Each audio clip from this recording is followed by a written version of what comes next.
Estamos de volta com o Gazeta News Entrevista, o primeiro de 2025, depois de um ano muito bem sucedido ao seu lado. Você está notando aqui a ausência do âncora do programa, o companheiro Viderlan Araújo, por um imprevisto hoje, não participou da nossa gravação, mas, claro, continuará formando essa dupla conosco aqui, sempre trazendo personagens importantes para conversar com você.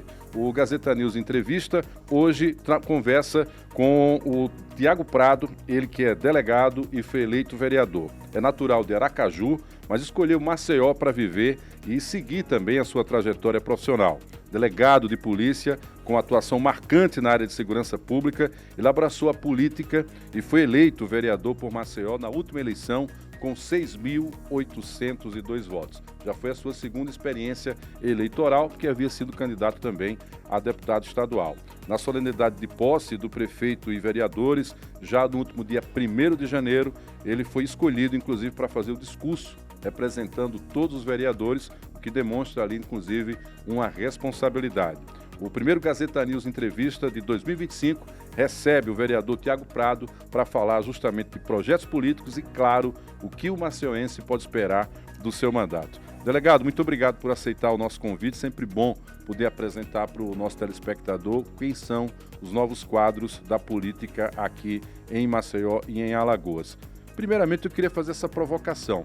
O senhor tem uma atuação como delegado reconhecida, né? A gente falava um pouco aqui nos bastidores, esse perfil mais operante, inclusive de enfrentamento da criminalidade, e ao mesmo tempo desperta para a política. Em que momento o delegado Tiago Prado, que é um delegado muito atuante, descobre que também pode contribuir para a política?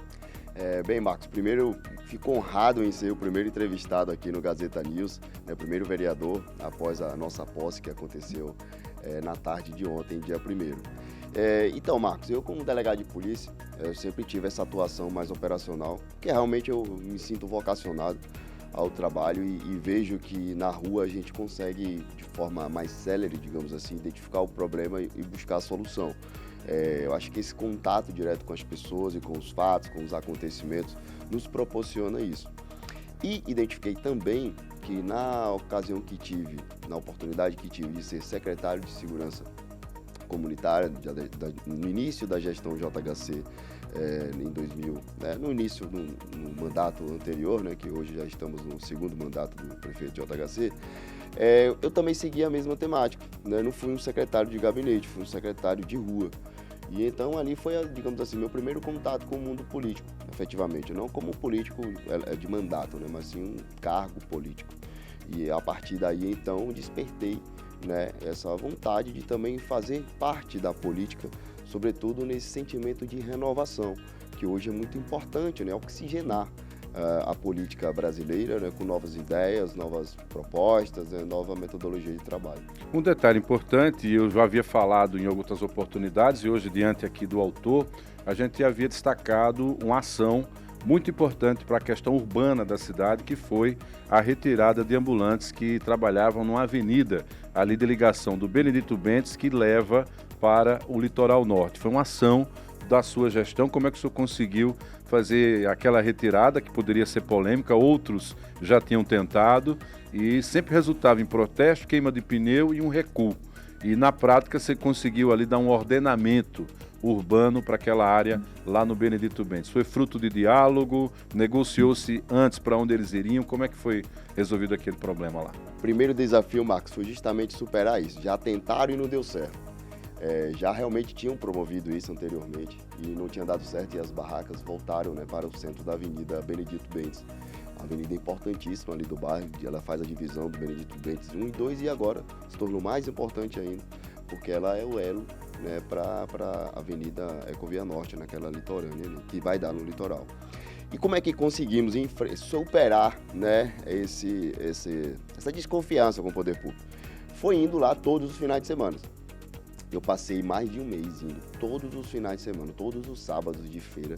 Eu ia lá conversar feirante a feirante, dialogando com o pessoal, dizendo, mostrando a importância, mostrando ali em loco, né, inclusive, olha o trânsito que está cometendo aqui, isso é ruim para vocês, a gente tem como proporcionar uma condição melhor para você trabalhar, para o bairro também vai ser melhor, as pessoas vão deixar de reclamar, vocês vão ter condições mais salubres, inclusive, né, para poder estabelecer o seu comércio. Menos risco de vida, porque tem horas que o ônibus faz umas manobras que é possível perder o controle, atingir alguém ali, seria fatal, né, na verdade. Cliente. E então a gente montou, né, conversando com eles, montamos uma estrutura ali ao lado do mercado público do Benedito Bentes, uma estrutura com tendas e tal. E aí, a partir daí, com uma migração deles, compraram a ideia, conseguimos também, através da prefeitura, um auxílio financeiro, justamente porque nesse período de transferência, evidentemente, eles teriam um prejuízo financeiro na sua atividade. Estariam né? sem vender. Exatamente. Até para também a feira pegar um novo ponto, né? A gente colocou até carro de som na época, falando que a partir de tal data, a feira do bio iria funcionar ao lado do mercado público e tal. Então, assim, foi uma construção coletiva, né? Com todos aqueles feirantes que ali trabalhavam. Fizemos reuniões, inclusive, lá em escolas, né, lá do bairro do Benedito Bentes. Quando então eles compraram a ideia, realizamos dessa forma. Eles foram transferidos, prestamos auxílio para essa transferência, para esse novo local lá ao lado do mercado público, e na sequência, ainda na mesma noite desse dia de transferência, nós fizemos a demolição de todos os barracos ali da avenida. Algo que foi muito positivo porque não teve, né, queima de pneu, não teve protesto, que inclusive teve anteriormente nas outras ocasiões. E a partir daí se consolidou, né? O prefeito de JHC fez várias intervenções naquela avenida, colocou uma ciclofaixa, enfim, aquilo ali acabou que melhorou a mobilidade urbana, não só do Benedito Bentes, mas com as pessoas que precisam passar por aquela avenida e para os feirantes também, né? Inclusive o mercado público agora está em reforma, ganhou todo mundo, tanto os feirantes como a cidade. Esse trabalho, que no caso envolve a segurança comunitária, esse foi um capítulo lá do seu trabalho, mas o que é que o senhor compreende como segurança comunitária? Porque eu vi agora que o prefeito Eduardo Paes vai tocar nesse assunto da segurança no Rio de Janeiro, no que diz respeito a uma guarda municipal, inclusive armada, né? E, de certa maneira, é uma maneira também de contribuir com o enfrentamento da violência. Mas o que é que a gente pode definir, para quem nos assiste, o que é essa segurança comunitária? A segurança pública, ela passa a ser cada vez mais municipalizada.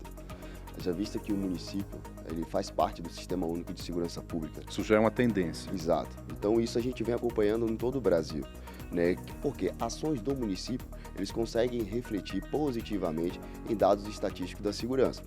O município jamais vai substituir o trabalho da Polícia Militar e Polícia Civil, em hipótese alguma. São atribuições distintas, porém de igual importância. O trabalho mais repressivo de embate ao crime organizado, de investigações de homicídios, de assaltos, latrocínios, é a Polícia Civil, como também no trabalho ostensivo da Polícia Militar.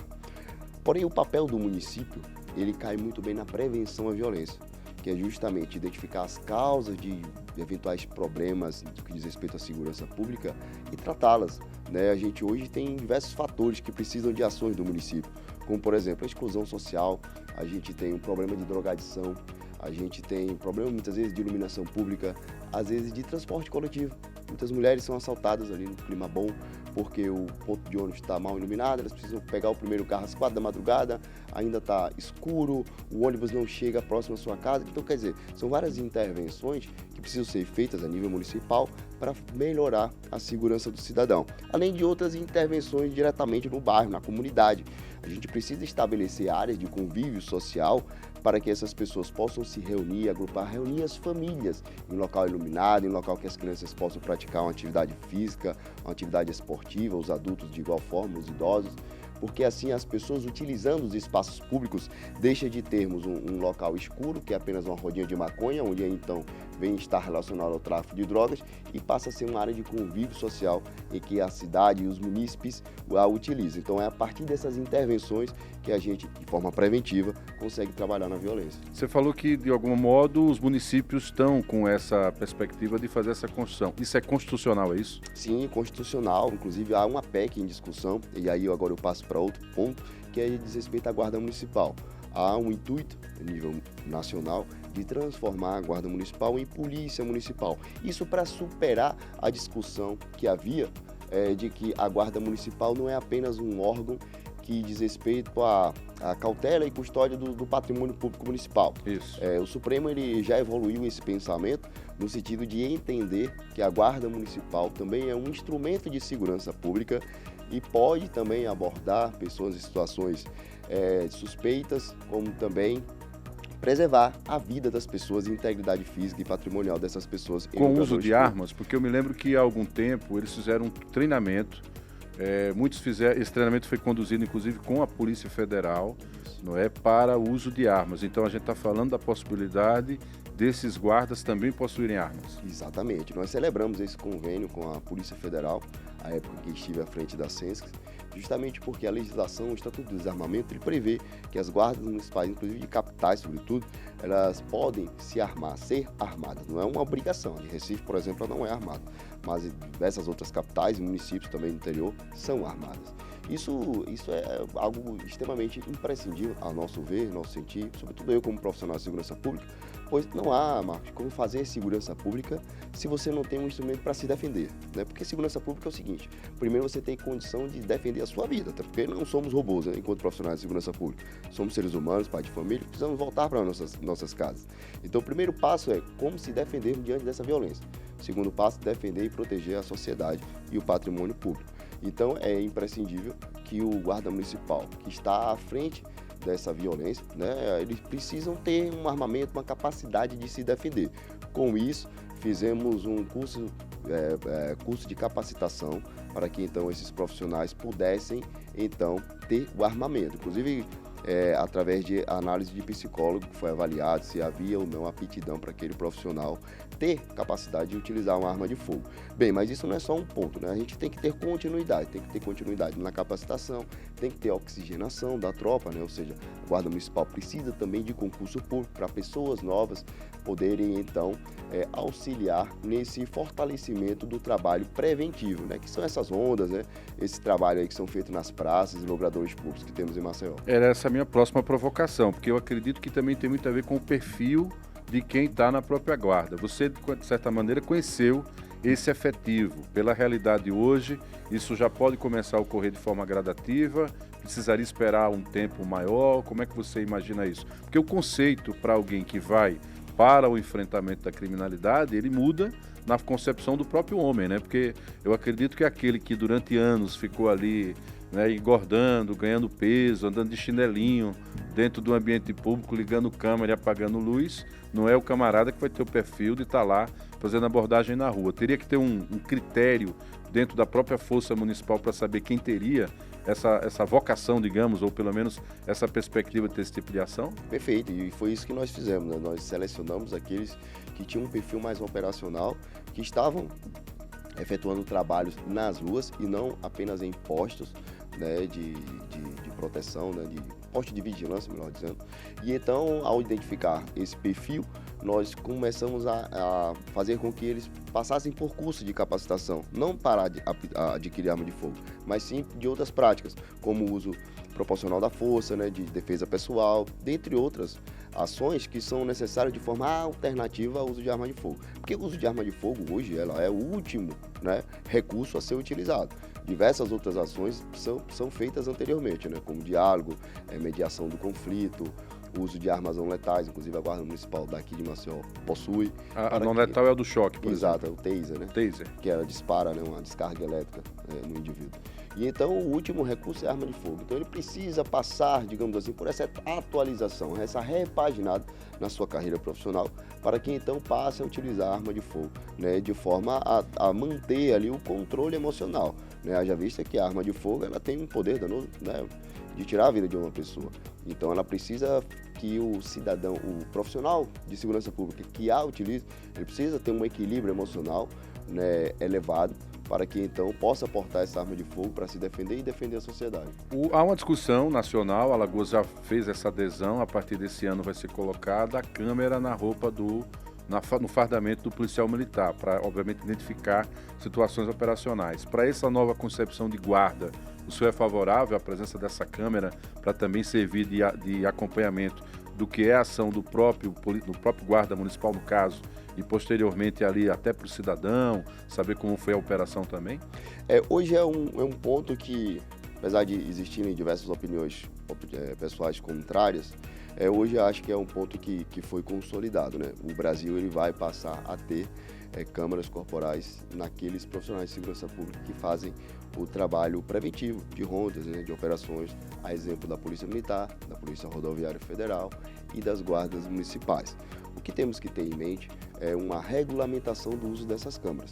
Não há como se imaginar que um profissional de segurança pública ele traga consigo uma espécie de cabresto digital, né, um dispositivo eletrônico que está ali captando a todo momento o seu áudio, suas conversas, uma eventual ligação para a sua esposa, um bate-papo com um colega de trabalho, pois isso repercutirá, sem sombra de dúvida, em perseguições e malfeitos a esses profissionais. Vai produzir prova contra ele próprio, ao invés de ser uma defesa, né? Exato, e às vezes até mesmo um comentário, às vezes o policial ali tá falando do seu superior, o meu superior comete assédio moral, aquele cara não pode fazer assim, mudou minha escala sem me avisar e tal. Ele vai sofrer represália. Se ele falar, por exemplo, do governador ou o guarda municipal falar do prefeito, ele vai sofrer represália. Então isso é injusto, né? Estabelecermos que o único profissional no Brasil a ter um dispositivo eletrônico desse em seu peito, né, captando ali seu áudio e vídeo, é o profissional de segurança pública. Eu acho totalmente injusto. Existem ferramentas próprias para punir o profissional de segurança pública que erra. E hoje é muito fácil, nós temos evidências de sobras, né, quando o profissional de segurança pública erra. Não apenas eventuais câmeras corporais que os profissionais utilizem, mas hoje todo cidadão possui um celular na mão e capta essas imagens e com muita frequência a gente vê, inclusive, né?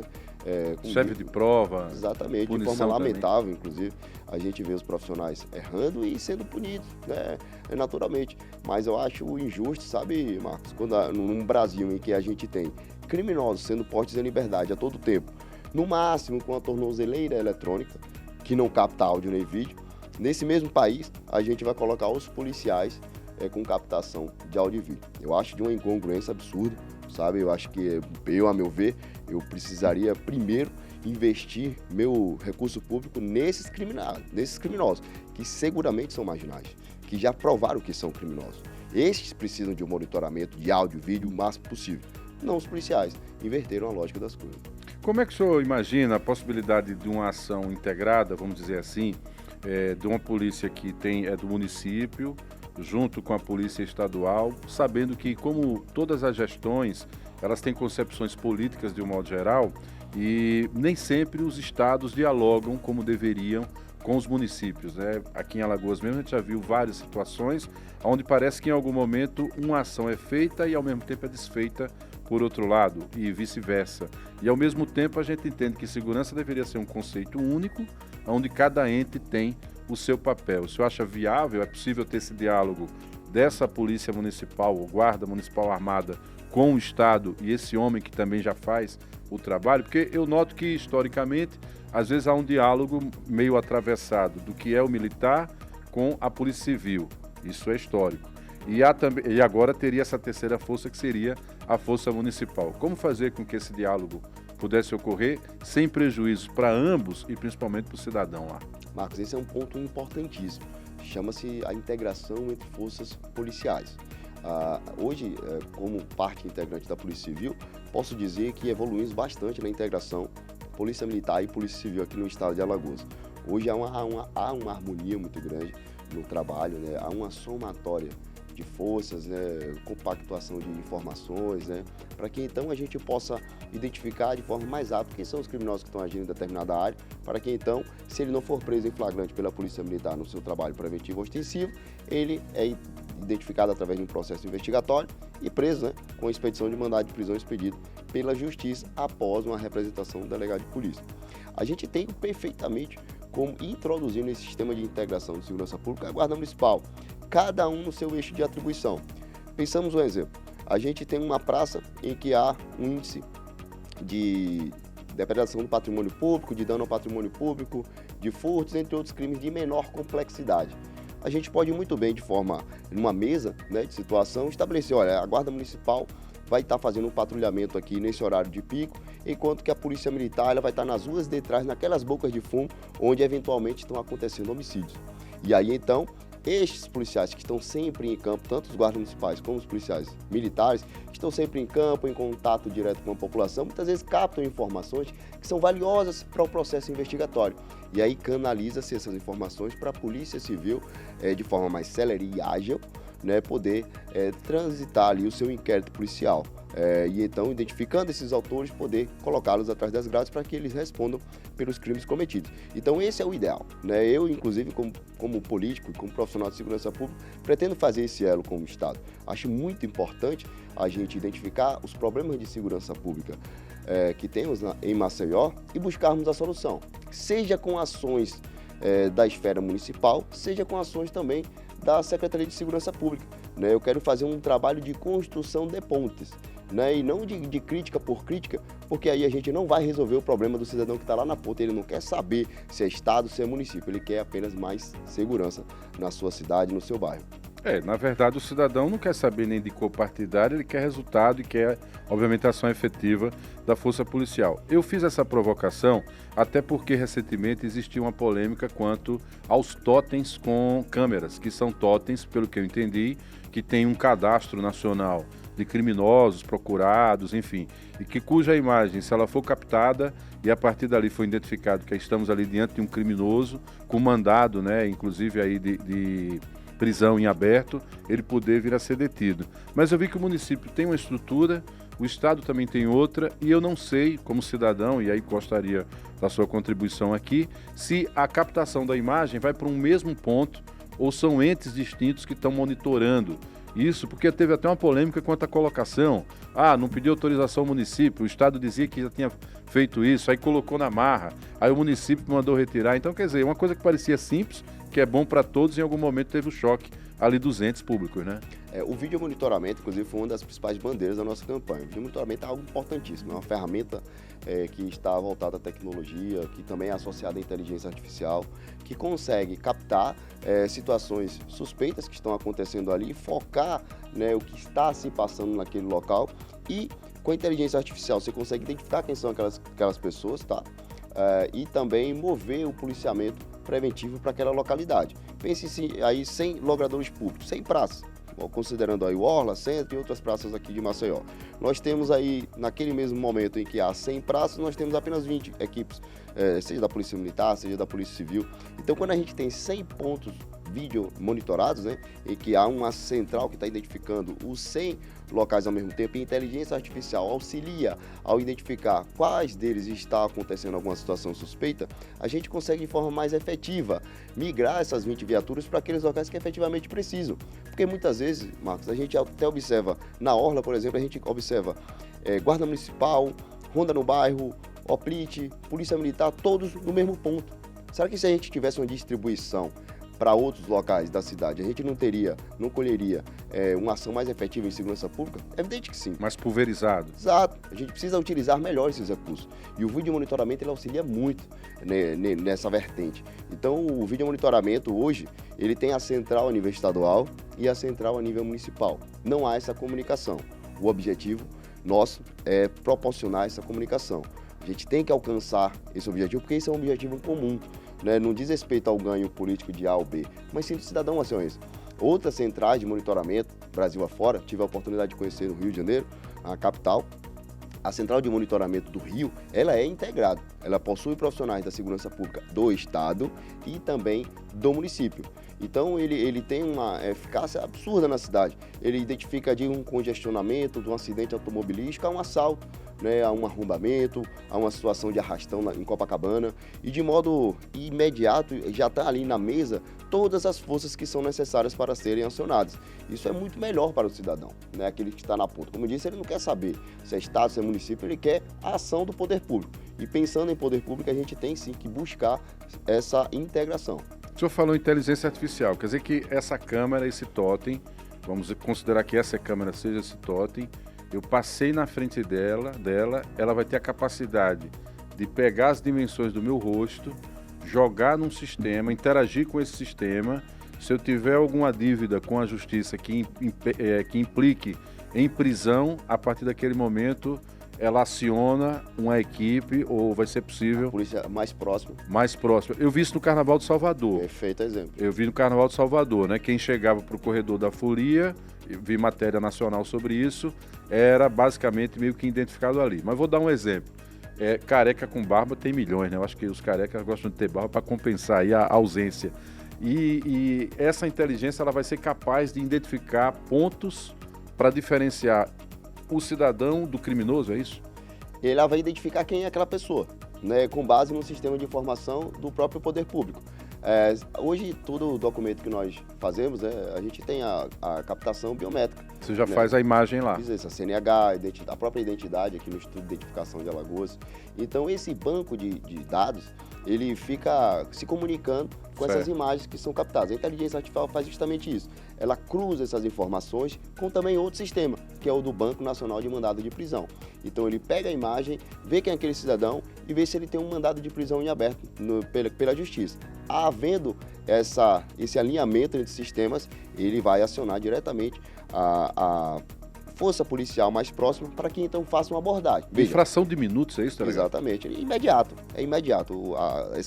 Esse fluxo de informações ele é imediato. O que não é imediato é esse tempo de resposta, né? Para a polícia chegar até o local. E então, quando a polícia chega ao local, não é uma certeza, é um indicativo de que aquela pessoa possui mandado de prisão. Então, se faz uma abordagem comum, rotineira.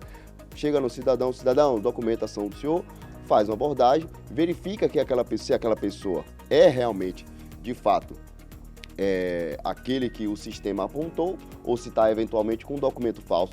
Recentemente, por exemplo, foi preso lá no estado de São Paulo um bandido perigosíssimo, envolvido em facção criminosa aqui do estado de Alagoas. Foi justamente em uma dessas abordagens, ele estava com um documento falso. Verificou-se então que ele possuía um mandado de prisão e agora ele está preso. Possuía 5 mandados de prisão em aberto. Então a inteligência artificial, a tecnologia, ela vem para auxiliar muito as forças de segurança e isso tem que ser canalizado. Investimentos, recursos, né, para que então a gente tenha um trabalho mais eficaz das próprias polícias. Eu estou explorando a pauta de segurança porque vi que na sua campanha era uma abordagem que você fazia e o senhor chegou inclusive a gravar um vídeo lá naquele viaduto da antiga Polícia Rodoviária Federal, onde está se surgindo ali uma pequena favela, né? Porque há moradores, dependentes químicos ali, moradores de rua, e que naturalmente há uma ausência também do poder público do ponto de vista social nessa abordagem. E no início da nossa conversa, a sua concepção de segurança, ela passa também por uma análise ali da condição social dos ambientes onde são propensos também para a violência. O senhor acha que hoje, pela estrutura e pelo perfil político da sua atuação, do que será no município, esse diálogo vai ser possível lá com seus pares na Câmara? Como é que o senhor imagina isso? É isso que iremos buscar, né? Você cita um exemplo aí que há uma necessidade de intervenção do poder público, tanto municipal como estadual. Eu, inclusive, já cheguei a acionar as secretarias envolvidas, tanto a nível municipal, que é a Secretaria de Saúde, o consultório na rua, que faz essa abordagem social, a Secretaria de Assistência Social. Reconhecido nacionalmente também, esse trabalho. Exato, muito bem feito. E também a própria CEPREV, que é a Secretaria de Prevenção à Violência do Estado, que também tem um trabalho que diz respeito à internação, né, de usuários de droga. Entretanto, o que nós identificamos no levantamento feito por mim nesses últimos meses, verifiquei que não há um fluxo célere, um fluxo ordenado para internar esses dependentes químicos. De modo que essas pessoas vão se aglomerando em determinados locais, chamados de Cracolândia, e Maceió agora está repleta desses pontos, né? Pajuçara, Levada, Bio, Cidade Universitária, que é esse do viaduto da Federal. E essas pessoas, esses usuários de droga, que usam o crack, eles, costumeiramente, eles não conseguem exercer atividade econômica. O usuário de maconha ele consegue trabalhar, mas o usuário de crack, que está afundado no vício, ele não consegue exercer atividade econômica. Então, muitas vezes, ele vai estar relacionado ao crime ou então ele incorre em dívida perante os traficantes da região. Resultado disso, acabam sendo mortos, acabam sendo assassinados. Eu, inclusive, como delegado de polícia, atuo na região da favela da Federal e investigo diversos homicídios ali da região. 100%, não é 99%, é 100% dos casos são usuários de crack que foram assassinados por dívidas. Então, a gente tem que trabalhar nisso. A gente tem que fazer com que esse ser humano ele tenha uma oportunidade na vida. e, na nosso sentir, no nosso estudo, no nosso debate que fizemos ao longo desses meses, é internação compulsória. Então a gente precisa criar um fluxo de estado, de município, para fazer com que aquele drogadito que está ali sem condição de discernimento, produzindo mal a si e à sociedade, ele seja internado para que então tenha uma oportunidade na vida. Porque ali, jogado como um zumbi, ele só vai ter dois destinos. Ou ele vai acabar sendo assassinado num momento, ou ele vai acabar sendo preso e o problema persiste. Foi uma expressão que eu usei alguns anos atrás, quando fizemos uma matéria onde teve a explosão do crack aqui. Inclusive, o traficante é apontado como a pessoa que trouxe o crack, ou pelo menos foi ali a primeira grande apreensão de crack aqui. O velho foi assassinado recentemente na Orla Lagunar, poucos meses depois de ter sido colocado em liberdade, depois de ter pego uma pena pesada por conta dessa relação com o tráfico de drogas. O senhor fez uma relação aí em relação quanto à questão da droga, o perfil diferenciado da droga, o crack, essa incapacidade de convívio, muitas vezes social, do dependente, quanto à questão da maconha, do usuário de maconha. O que é que o senhor pensa da pauta da descriminalização da maconha? É algo que está superado no Brasil, pode ser debatido? O senhor vem da segurança, qual o olhar em relação a essa pauta? Eu sou muito que é nacional, na verdade. Exato. Eu sou muito pragmático, sabe, Marcos? Eu, além de ter opinião pessoal, eu gosto de buscar dados, buscar outros pontos de vista daquelas pessoas que são diretamente envolvidas no assunto. E eu vou citar aqui um exemplo para que você tenha a sua percepção. Recentemente eu fui numa clínica de reabilitação para dependentes químicos, agora no mês de outubro. Aqui em Alagoas mesmo? Aqui em Alagoas, no município de Satuba, voltada a mulheres. Possuíam lá, no dia da minha visita, 23 mulheres. Eu fiz essa pergunta. A maioria delas relacionadas a crack, grande maioria crack, cocaína. Poucas relacionadas a maconha. Eu fiz essa pergunta, vocês são a favor que libere a maconha aqui no Brasil? Todas, aliás, com exceção de 22 afirmaram imediatamente a minha pergunta que são contra a liberação da maconha no Brasil. E aí eu perguntei por quê. Todas afirmaram que é a porta de entrada para essas drogas que fizeram com que elas perdessem sua vida, que fizessem com que elas necessitassem de uma internação para poder sobreviver. Então a gente tem que pensar o problema de forma atual. Olha, hoje o Brasil não tem condições, isso é fato, basta ir às ruas e a gente constata isso. Hoje o Brasil não tem condições de cuidar dos seus drogados. Não temos. Seja por falha de nível federal, estadual ou municipal, hoje é fato que não temos. Não temos uma política séria para tratar os dependentes químicos no Brasil. Então, como é que a gente vai estabelecer uma medida que, consequentemente, vai ampliar esse grupo de dependentes químicos no Brasil? Então eu acho assim, uma excrescência de um pensamento como esse, eu acho de uma incongruência absurda, sabe? A gente não pode pensar o usuário de maconha, aquele intelectual que vai estar ali na Universidade Federal fumando para ter melhores ideias, né, para discutir pontos ali acerca da sua universidade, da sua formação, enfim. A gente tem que pensar com essas pessoas vulneráveis. A gente tem que pensar nesse cidadão que vai comprar uma bombinha de maconha por R$5, vai fumar um dia, até que um dia que ele não tem dinheiro mais para maconha, ou então algum outro coleguinha ali na roda de fumo oferece o crack, conhece o crack, e aí ladeira abaixo na vida. Então é esse indivíduo que causa preocupação e é este indivíduo que não tem o devido apoio do poder público quando entra num vício. Inclusive quando a gente fazia algumas incursões em áreas periféricas, alguns adolescentes afirmavam que acreditavam que o fato do crack ser fumado e a maconha também ser fumada, eles estavam par e passo e na verdade não era isso bem o que ocorria. Delegado, há um problema hoje nacional que passa por Maceió e o senhor como um delegado operacional, como a gente já destacou aqui esse seu perfil, que é a questão das facções criminosas, né? Nunca se imaginava, há pelo menos 22 décadas atrás, que o que acontecia em São Paulo e no Rio se espalhasse para o restante do Brasil, com quadrilhas muito organizadas, inclusive com capacidade de fazer lavagem de dinheiro com empresas aparentemente ilícitas, né?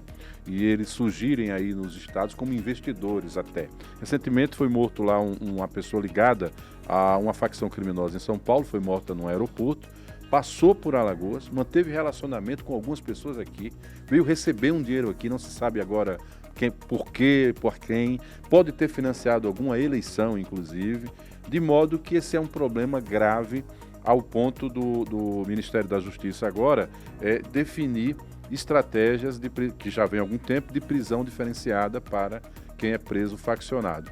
E dentro do sistema, os faccionados são um problema, porque não podem ter convívio, e olha que o presídio tem a missão constitucional de ressocializar, mas eles não podem ter convívio porque um pode matar o outro. Como é que o senhor avalia esse cenário hoje que toma conta do Brasil, que é essa questão dos faccionados? É um problema crônico que temos no Brasil. O poder público, a nossa legislação, ela não está apta a cuidar desse problema. Tanto é que a gente tem uma lei de combate ao crime organizado, mas que ela não tem efetividade, tendo em vista que o crime organizado ele só vem crescendo, né? Então a gente não tem recurso hoje, não tem uma estratégia bem definida para combater o crime organizado. E a gente passa a ter um grande outro problema, que é a introdução das facções criminosas na política brasileira.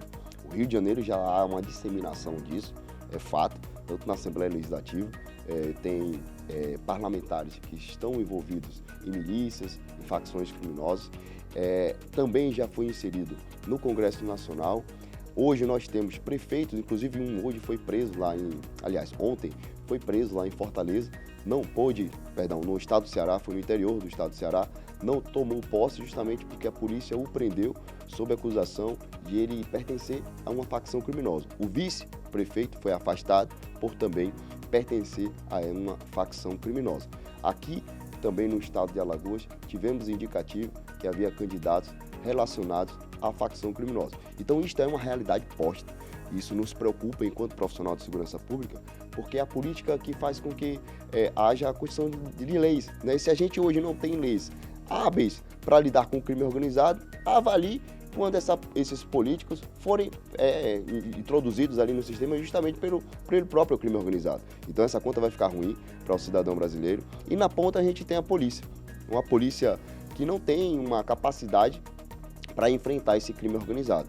A gente precisa investir mais na inteligência, no fluxo financeiro, porque o que quebra uma facção criminosa é justamente você fazer com que capte toda a sua, digamos assim, o seu pote de ouro. Porque o crime organizado, a gente não tem como pensar aquele soldado que está ali na ponta, né, vendendo maconha. Ele pertence a uma facção criminosa, mas, digamos assim, nessa esfera do crime, ele é o de menor potencial ofensivo. Quando a gente observa o topo da pirâmide, a exemplo do empresário, se diz empresário, que foi assassinado lá em Guarulhos, ele estava aqui em Maceió. Isso precisa ser investigado. Quem foi que passou para ele mais de 1 milhão em joias? Essa pessoa que passou para ele está envolvido em alguma vertente, está envolvido em política, está envolvendo no crime organizado? Qual é a atividade laboral dele? Que tipo de negócio era esse, né? Ele tem, exatamente. Ele possui algum estabelecimento comercial que lava dinheiro, uma locadora, um motel, o que quer que seja. Isso precisa ser investigado, sabe? Quando a gente trabalha o fluxo financeiro, a origem do dinheiro, a gente consegue uma efetividade maior. E isso, posso dizer, a gente não tem um preparo suficiente, a gente não tem celeridade. Olha, hoje uma quebra de sigilo bancário é uma demora absurda, Marcos, quando a gente solicita. Então a gente precisa de um fluxo mais rápido, a gente precisa também de autorizações mais sérias no que diz respeito à quebra do sigilo digital, né, geolocalização, aplicativos que temos contato, conversa, tudo isso, para que então a polícia possa ser mais efetiva no combate ao crime organizado. Porque apenas nesse embate de rua, de troca de tiros, já se mostrou que não é. O Rio de Janeiro está aí a prova. Os morros cariocas são dominados pelas facções criminosas, a ponto de as polícias não entrarem mais. Precisa de um grande aparato para poder Um motorista de aplicativo que erra um caminho e não sabe que a lei do tráfego tem que baixar o vidro e acender a luz do salão, morre o motorista e morre a passageira. Temos o caso aí de uma moça, estado gravíssimo inclusive, o motorista foi baleado porque o GPS, né, naturalmente essa inteligência é muito útil, mas apontou para uma rua que era uma rua controlada, né, pelo tráfico lá.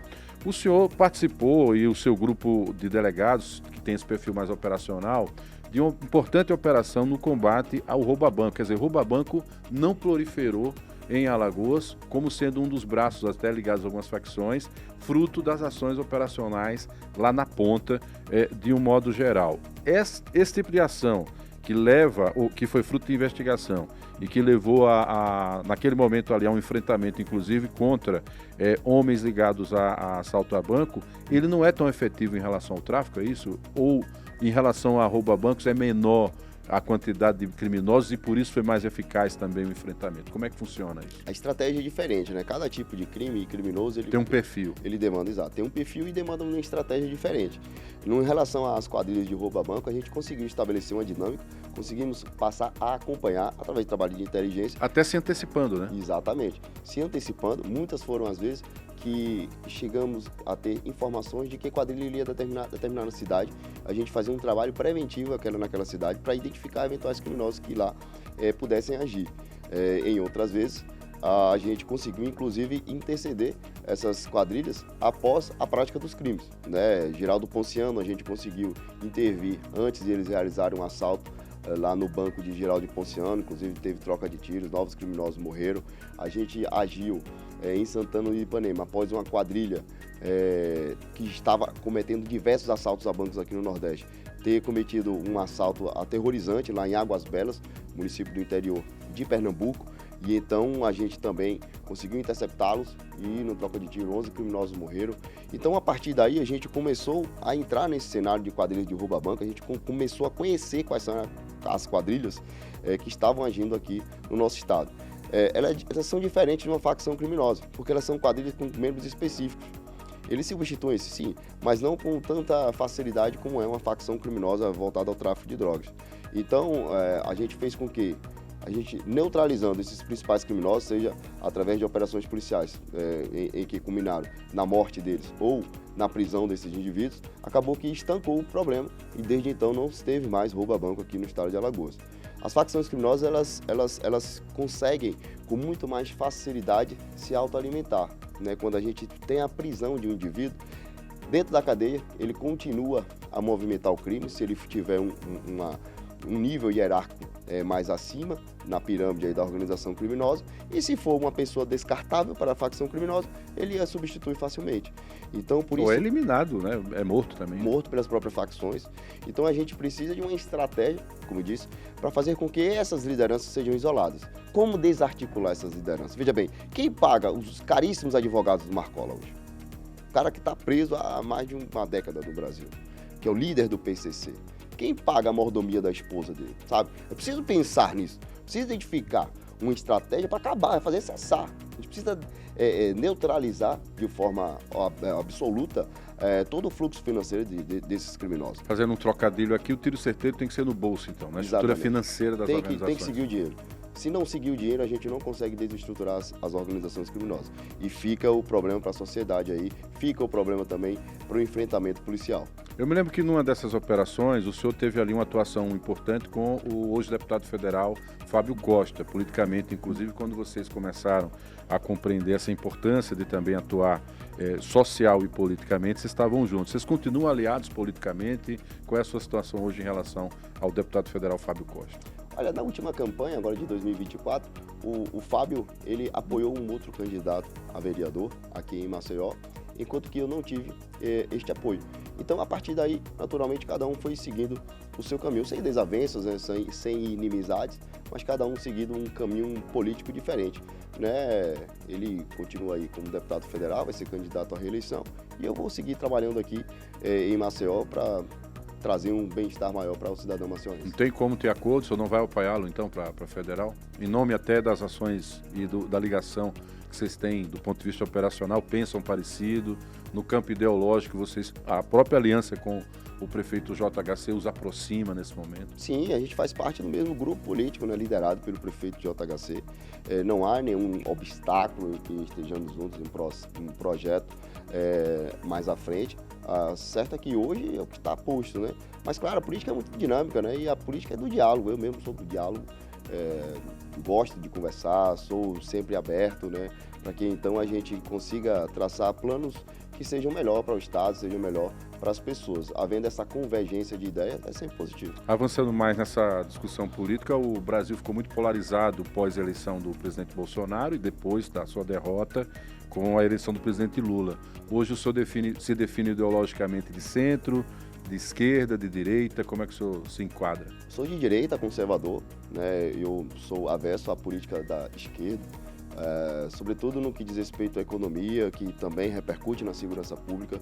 Não vejo um trabalho efetivo da esquerda voltado o próprio crime organizado, a segurança pública, apoio à polícia, muito pelo contrário, a gente vê são ações que limitam cada vez mais a polícia e facilitam a vida do criminoso. No que respeita à política econômica, está uma situação trágica, um endividamento público que só cresce e a gente não vê um investimento, né, na formação de empregos, mas sim apenas uma política de assistencialismo que vicia o cidadão, né, aumenta lá na frente a inflação e não desenvolve o Estado. Hoje, você tem uma ideia, aqui no estado de Alagoas, nós temos 53% de pessoas com recursos do Bolsa Família, ou seja, nós temos mais pessoas que recebem Bolsa Família do que pessoas com carteiras de trabalho assinado. Isso é terrível para a economia, né? Como é que vai produzir? Como é que vai se pagar essa conta? E a gente precisa pensar uma política econômica que faça com que haja mais empregos, haja mais empresas, haja mais autônomos, haja mais pessoas movimentando a economia e não apenas aguardando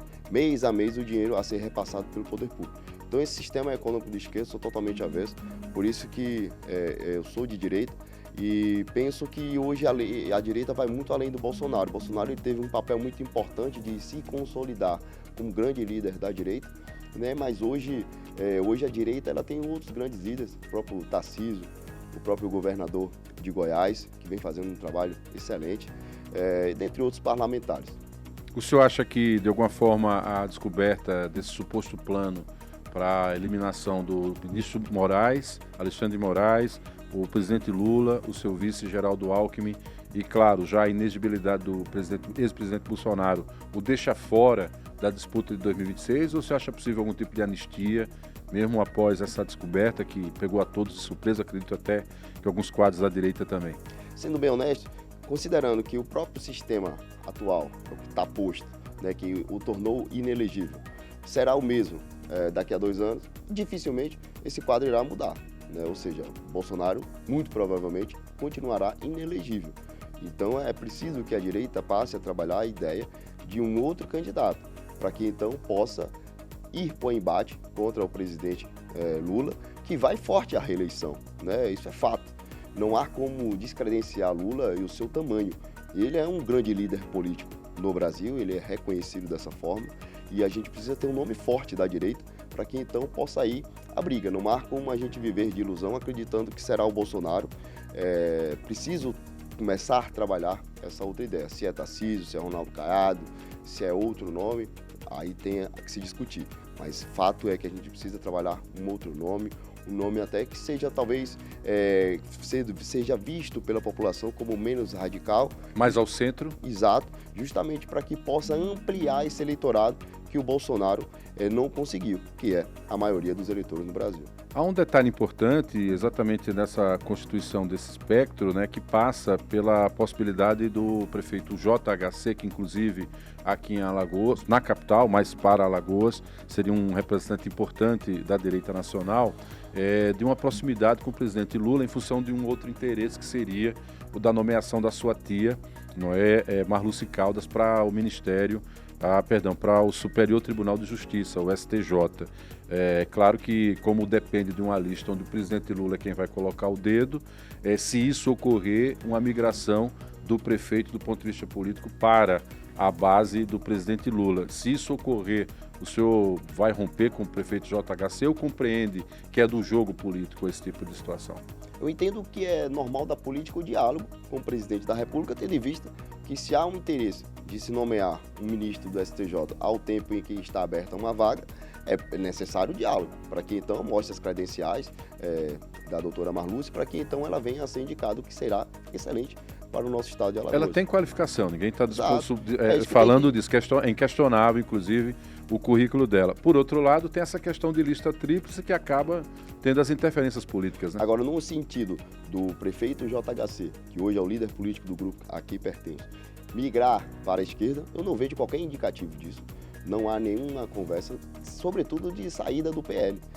Não há nenhum discurso nesse sentido. O prefeito continua no PL, continua no arco de aliança da direita e assim continuarei.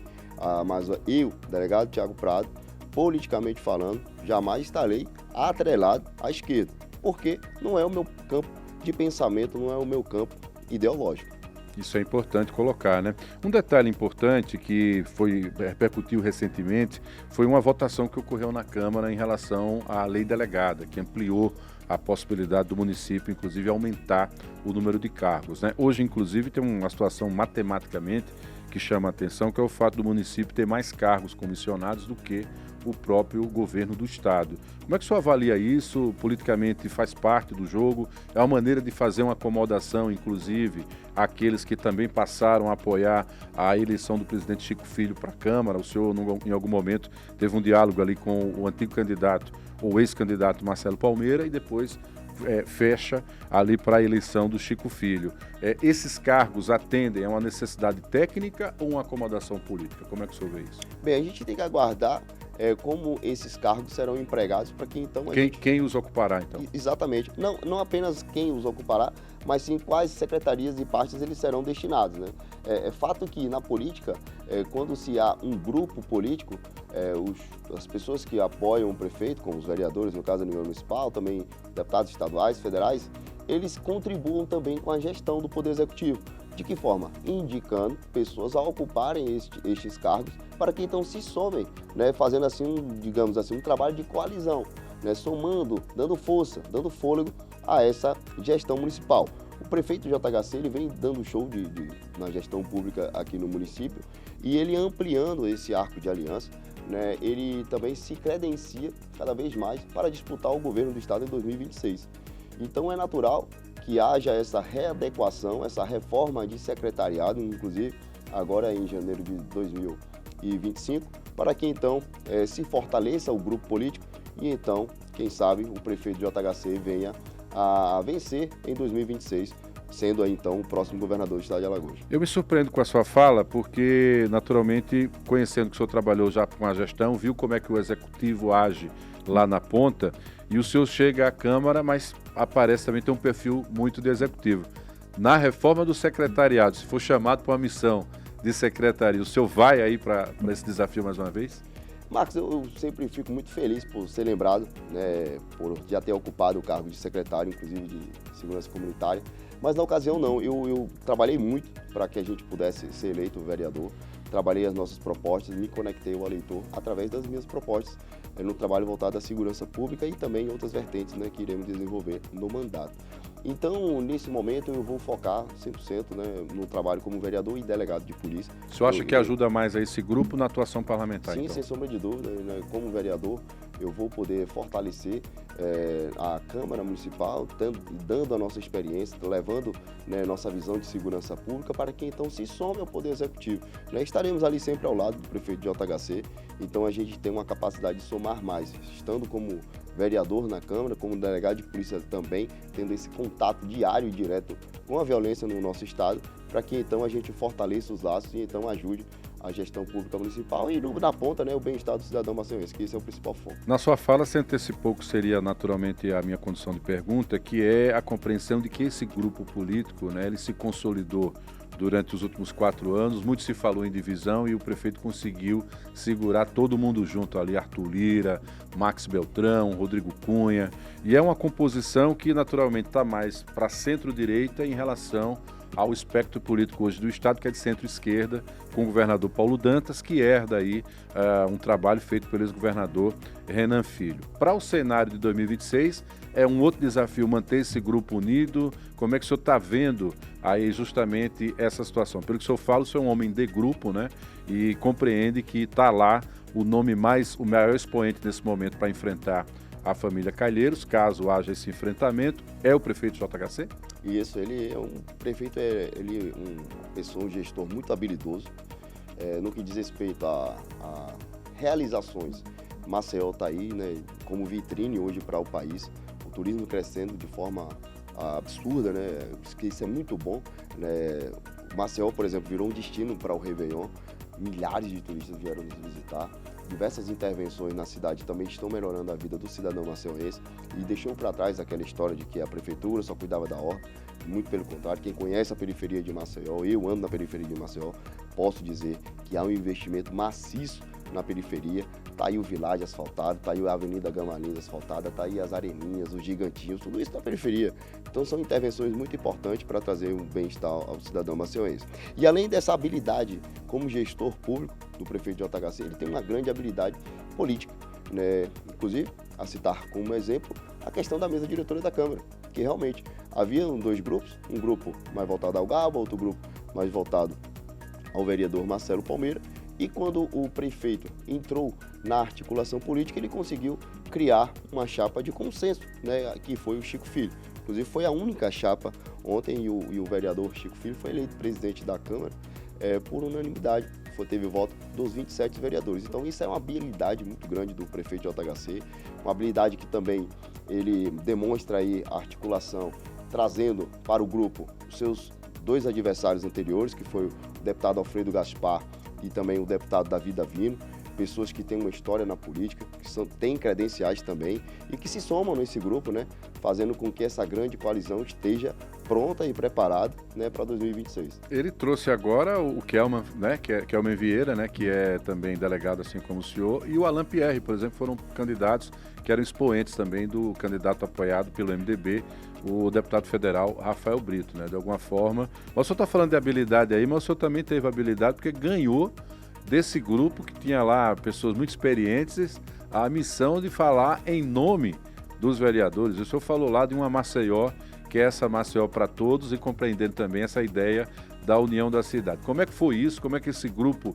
reconhece no Tiago essa capacidade também de representatividade ali? Eu achei que o senhor não estava nervoso, estava bem calmo ali na hora de fazer esse pronunciamento. E como foi essa construção? Como é que eles reconhecem também no senhor essa capacidade ali de representá-los enquanto fala? Foi muito feliz, né? Sendo o meu primeiro mandato, estar ali no primeiro momento como vereador, na verdade, né? Ali logo após a posse, ter sido o orador dessa legislatura. E com isso, né, representei os nossos colegas, demonstrando justamente a importância da união, da experiência dos veteranos, dos antigos, né? A exemplo do vereador Davi Davino, que já está no seu 9º mandato. Então é uma pessoa que tem um acervo muito grande, né? Ele tem uma visão política gigantesca e tem uma experiência que é fundamental para que a gente possa unir a essa ousadia, a esse vigor, a essa energia dos novos parlamentares.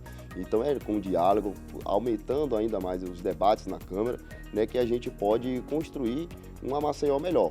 Somando isso, claro, ao Poder Executivo. Né? Não se governa só, e o prefeito de JHC sabe disso, precisa de uma Câmara fortalecida, precisa de uma Câmara que esteja em contato direto com o cidadão, e isso que será o meu papel, né, como vereador.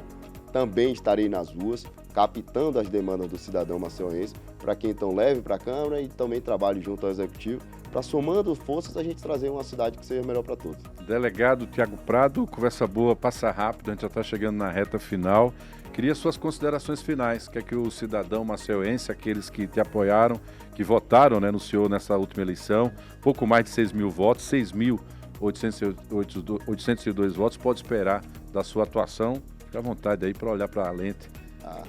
Bem, Marcos, primeiro agradecer a oportunidade e agradecer ao cidadão maceiense que votou no delegado Tiago Prado. Tenho certeza que vamos exercer este mandato com muita energia, com rua, com um trabalho direto com o cidadão maceiense, como sempre fiz como delegado de polícia, captando as demandas e levando ao Poder Executivo.